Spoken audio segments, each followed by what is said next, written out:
केंद्र सरकार पारंपरिक पेट्रोल डिझेलच्या तुलनेत आता हरित इंधनाला प्रोत्साहन देत असून यात इथेनॉल, सीएनजी यांचा समावेश आहे असं प्रतिपादन केंद्रीय मंत्री नितीन गडकरी यांनी केलं। ते पुण्यात यशदा इथं आयोजित कॉम्प्रेस्ड बायोगॅस या परिषदेत बोलत होते। भारत ऊर्जा स्वावलंबनाच्या दिशेने वाटचाल करत असून बायोगॅस सारख्या पर्यायी इंधनाला मोठं महत्त्व प्राप्त झालं आहे।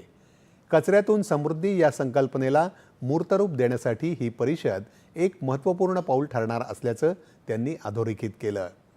पेट्रोल डिझेल या इंधनाच्या वापरामुळे कार्बन उत्सर्जनाचं प्रमाण वाढलं असून हवामानावर याचा परिणाम होत आहे।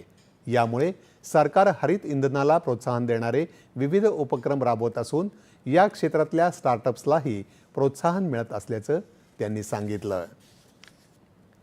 आणि यानंतरच्या बातम्या काही क्षणातच।